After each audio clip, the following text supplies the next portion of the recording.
What's up, fight fans? This is Kurt DeVille with Counterpunch Boxing News, and I have some new news concerning Oscar Valdez and Miguel Berchelt. Oscar Valdez, of course, as we know by now, you guys know Oscar Valdez scored one of the most brutal knockouts this year.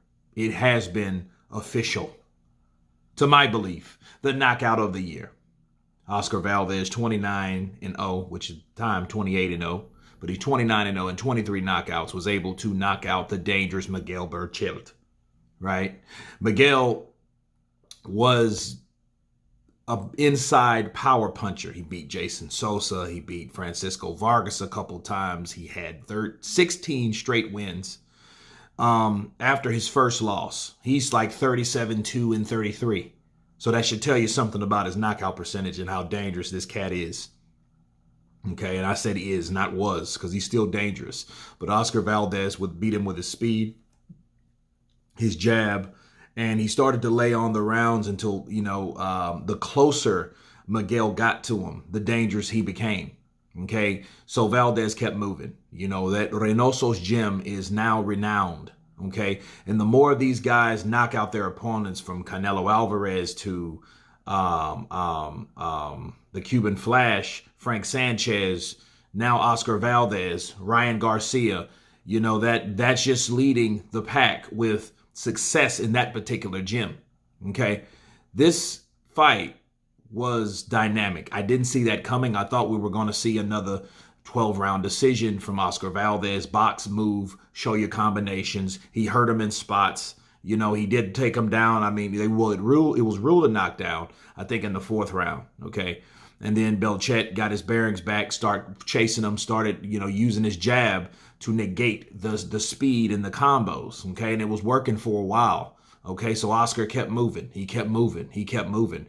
And they knew he was the more powerful of the guys, of the punches. Okay. But understand something. It reminds me of how, if you guys seen the Caleb Plant versus, was it Jose Uzcategui? But I know it was Uzcategui or Itategui, or however you pronounce it. Itategui was a very dangerous guy. Ask Mr. Flint about that, because he knocked him out cold. Okay. That fight was like that, but this had a twist. It had some respect on it, because this guy caught Berchelt and he didn't see nothing. And the punches you see are the punches that can knock you out cold. And he was knocked out cold, as you guys can see. Knocked out cold. Okay? There was no ifs, ands, or buts about it. He was out. He was out for a while. That was the knockout of the year. Okay, when they have to turn you over on your side, no, because a lot of times you get knocked out and you can get the referee can call off the fight, and that's a knockout. I think there should be a different type of knockout, like knocked out, like instead of TKO, KO, then KOC, like knocked out cold. I think that should be implemented. I think that should be added, because there is a difference. There's a difference between getting hit and then the referee just rules it off because, possibly he was ready for the punishment to stop, because referees do that. But I'll talk about that later. But they do. And you have them kind of knockouts where he's knocked out cold and there's no need of counting. He's no need of counting because the guy's not moving. He's not moving. He might be twitching a little bit. He might be doing a walk or whatever, but he's not going anywhere. He's horizontal. This is an example of that. Horizontal. Okay. Oscar Valdez knocked that man out cold. And so it begins. He puts himself in position to take on Shakur Stevenson. Shakur Stevenson was there because he didn't know who was going to fight. Now that's the fight to make. But it was a dynamic knockout again.